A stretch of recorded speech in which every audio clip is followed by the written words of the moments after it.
고흥에 있는 장수지에 왔습니다.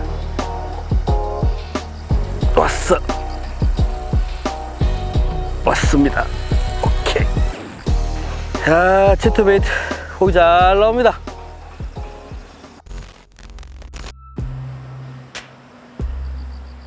웬 녹조가 있는지 모르겠네요. 녹조가 그냥 있는 게 아니라 되게 심해요. 지금 엄청 심해요. 그래서 저도 이거 좀 와본 지 좀 오래됐는데 와보니까 녹조가 있네. 큰일인데요. 일단 여기가 상류에서 내려오는 다리 아래인데 그 물이 내려오면서 이제 부유물도 내려오죠.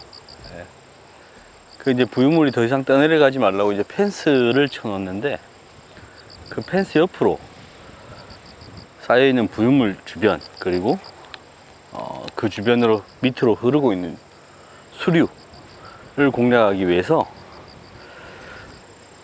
처음에는 채터베이트 쓰고 있습니다.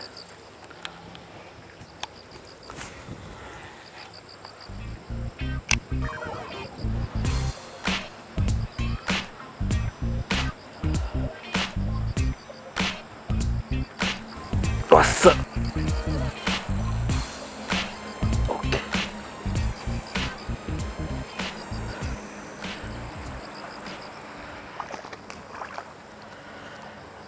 자, 굿샷. 자, 채터베이트로 한 마리 했습니다. 자, 30 후반 정도 예쁜 베스가 채터베이트를 물고 올라왔는데요. 이 포인트는 한눈에 봐도 좋아 보이는 포인트였어요.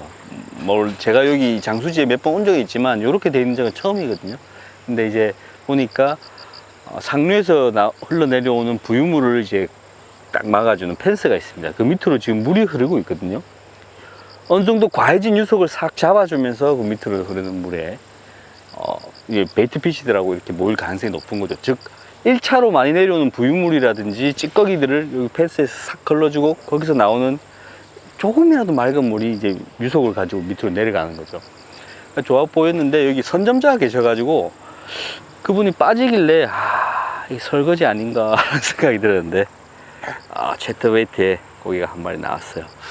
일단은 물이 펜스를 지나서 약간 지금 맑아지는 것 같이 보이지만 그래도 여기는 지금 흙탕과 지금 막 녹조의 콜라보레이션이기 때문에 조금 낚시가 쉽지는 않아요. 그렇지만 이렇게 파동이 강한 루어로 한번 계속해서 공략을 해보도록 하겠습니다.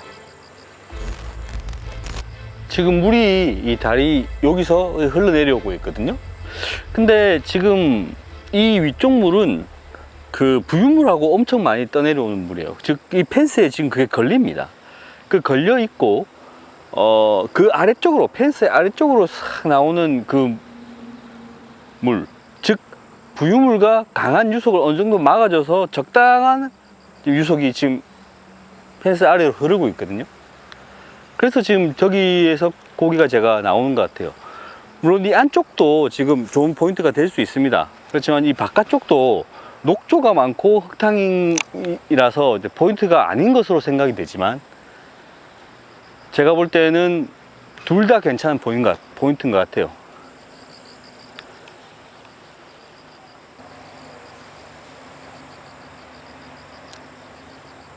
왔습니다. 오케이. 채터베이트가 생각보다 괜찮네요.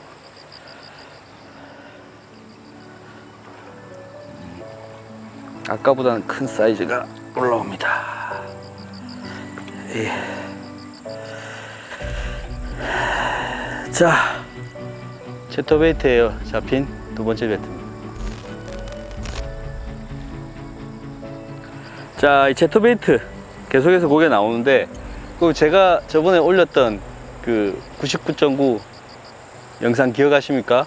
스튜디오에서 찍었던 건데 분명히 제가 그때 채터베이트가 장마 이후에는 흙탕이 된 곳에는 잘 먹힐 것이다 라고 말씀을 드렸죠. 자, 채터베이트가 잘 나오고 있어요. 즉 가을의 초입 흙탕의 끝물에서 베스들의 활성도가 높아지고 흙탕이지만 오랫동안 흙탕이 지속되면서 거기에 적응된 베스들은 파동과 소리에 이렇게 파동과 소리를 상당히 많이 내는 이 채터베이트에 과격하게 반응을 합니다. 채터베이트. 자, 제가 사용하고 있는 채터베이트 전설의 그 편이죠. 예, 제가 초창기 때 99.9 할 때 채터베이트에 대해서 설명을 드렸는데, 다시 한번 설명드리면 채터베이트는 이때까지 우리가 지금 쓰고 있는 뭐 크랭크라든지 스피너베이트 뭐 각종 루어 중에서 가장 뒤에 나온 루어 중에 하나입니다. 알라바마 리그 그리고 채터베이트가 상당히 늦게 나왔어요. 그만큼 쓰는 사람도 생각보다 많이 없죠. 하지만 미국에서는 스윙지그라고 해서 상당히 많이 사용하고 있어요. 이 채터베이트 같은 경우는 이 앞에 판이 치고 가는데, 지금 제가 사용하는 이 루어는 이 판과 이 헤드가 상당히 타이트합니다. 이 연결되어 있는 게 타이트하게 연결되어 있어요. 보통 이렇게 좀 많이 연결되어 있는데 이건 붙어 있기 때문에 저항에 의해서 판이 돌아가면 이게 지금 블레이드가 헤드를 쳐요. 이렇게 다다다다다다다다다다다 하면서, 그래서 덜덜덜덜덜 거리면서 소리까지 나고 파동까지 나오게 하는 그런 제품인데, 이 채터베이트 같은 경우는 일단 물속에서 약간 썩어 있는 육초라든지 수초 이런 거를 잘 뚫고 나옵니다. 찍고 다락 나와요. 그때 바이트가 집중이 되는데, 이 다다다다다다 일정하게 쭉 가다가 탁 걸렸다가 빠져나올 때 드락 아니면 후룩 하면서 쭉 나올 때, 이때 그 입질이 탁 들어오는 경우가 많거든요. 즉 액션은 아주 이상적인 그 정상적이고 일관적인 액션인데, 장애물에 의해서 리액션이 걸리면서 빠져나올 때, 즉 그럴 때 입질이 많이 들어오는 거죠. 즉 그래서 이 채터베이트 같은 경우에는 일관적인 액션을 갖고 있는 루어입니다. 리액션 루어가 아니에요 원래는. 하지만 의도적으로 물속에 장애물을 부딪혀서 그걸 찍고 나오거나 넘어올 때 나오는 파동과 진동에 의해서 주로 잡아내는 그런 루어라고 보시면 되겠습니다. 자, 지금 제가 사용하고 있는 로드가 제가 가장 최애하는 로드 중에 하나죠. 중량급 스피너베이트나 또는 채터베이트 2분의 1, 8분의 5, 8분의 3호스까지 경쾌하게 사용할 수 있는 제가 정말 좋아하는 로드, 빅소드 B4 610 미디움 헤비입니다. 지금도 채터베이트이기 때문에 이 로드를 사용하는데 스피너베이트하고 거의 같이 있어요. 예. 이 로드를 한 두세 자루 제가 가지고 있는데, 스피너베이트, 채터베이트 다 같은 로드를 쓰고 있고, 약 한 7대3 정도의 액션을 갖고 휘어지는 그 휘임새를 갖고 있기 때문에 스피너베이트 캐스팅이라든지 이런 부분에서는 정말 쾌적한 모습을 보여줍니다.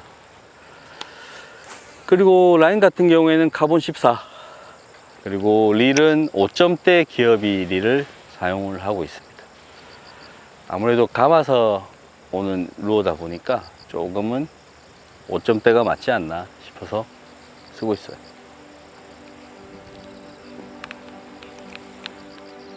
저희 촬영 때 이렇게 날씨가 좋은 게 거의 처음이 아닌가 할 정도로, 근데 사실 좋은 것도 아니에요. 어저께 비가 또 전국적으로 많이 왔잖아요. 그래서 약간 흙탕이에요. 네. 이 똥물 언제쯤 우리는 벗어날 수 있습니까? 맑은 물에서 사이트 피싱 언제쯤 할 수 있죠? 제가 볼 때는 다음 생에 기대해야 될 것 같습니다. 이번 생은 글렀어 내가. 맨 올 때마다 맑겠지 하고 오면 흙탕, 아니면 물이 없어 다 빼고 어디 갔어? 아니면 만수.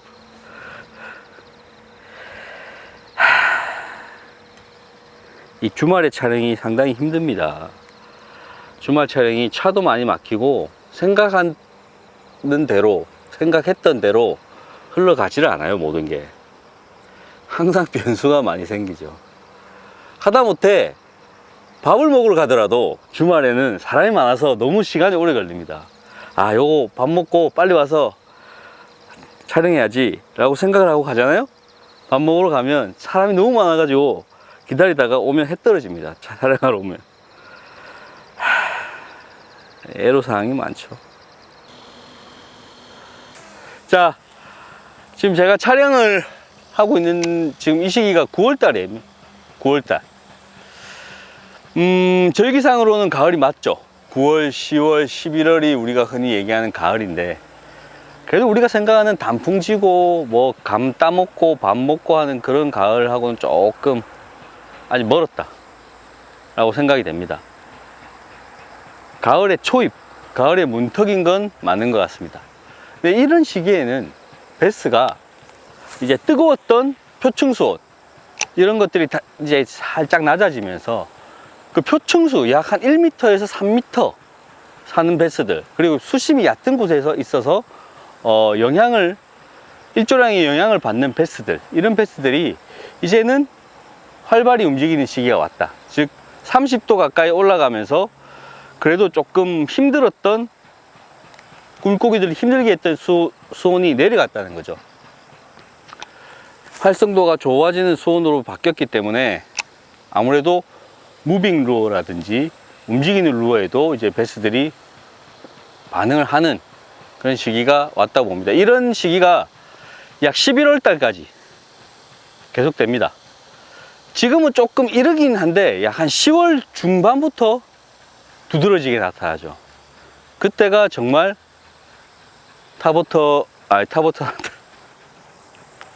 그 크랭크베이트라든지 어떤 스피너베이트 무빙 계열의 전성 시기죠. 그때가 10월달, 11월달까지.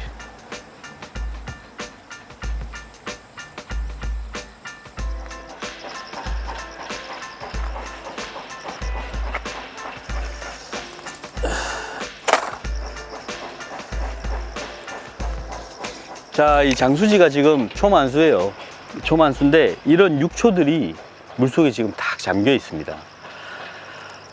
베스들이 지금 넓어진 수면적에 다 이제 흩어졌다고 보시면 되죠. 낚시가 조금 쉬운 건 아니에요. 낚시가 이 정도 되면 조금 어려워지는데, 핀포인트 공략은 어려울지언정 대부분의 베스는 아마 이런 물에 잠겨 있는 육상식물 사이사이에 있을 거예요.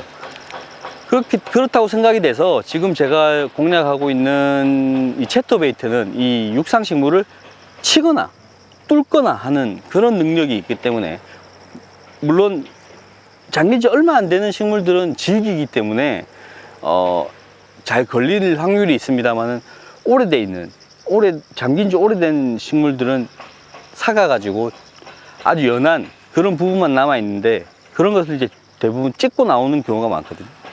그럴 때 입질이 나오는 경우가 많아서 채터베이트를 쓰고 있습니다. 수심은 약 한 3m, 바닥에 쭉 가라앉히고 있습니다. 지금 바닥에 가라앉았고, 감아서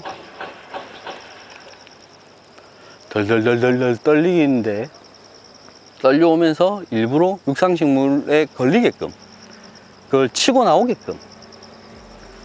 일반적인 전형적인 리트리버에는 아마 잘 안 나올 거예요.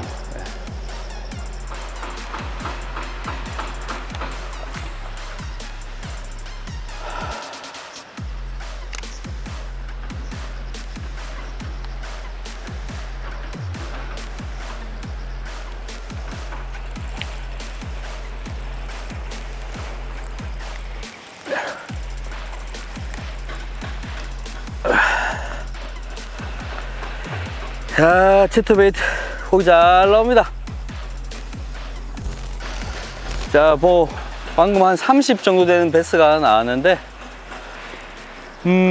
작다고 해서 뭐 이렇게 큰 채터베이트, 뭐 트레일러 길이까지 합치면 뭐 20cm 가까이 되는데, 뭐 이런 걸 물개서라고 생각하는데, 파동형 루어는 그 크기가 웬만큼 진짜 어른 주먹만한 걸 크기를 넘어가지 않는 이상은 웬만한 베스들도 뭡니다. 왜 그런 거 많잖아요. 아니, 이런 놈이 이렇게 큰 걸 물어? 라고 얘기할 정도로 베스는 물론 입으로 먹이도 먹습니다. 그렇지만 손이 없잖아요, 베스는. 그러면 손 대신 역할을 하는 기관은 뭘까요? 입이에요, 입. 즉, 눈앞에 궁금한 것이 있거나 맛있는 것이 있거나 할 때는 입으로 먹고, 궁금한 것이 있으면 입으로 건드려 보고, 짜증나게 하는 것은 입으로 치워버리고, 알짜리에서 보시면 아시잖아요. 계속 짜증나게 하면 입으로 물고 치워버리죠. 마치 손처럼 이렇게. 그렇기 때문에 이런 강파동형 루어는 베스가 호기심을 가지고 따라오거나 짜증을 해서 따라오거나 해서 먹으려고 하는 것도 있지만 먹는 거 외에도 귀찮아서 치워버리는 거. 그래서 정말 궁금해서 따라왔는데 밖으로 나가려고 해, 계속.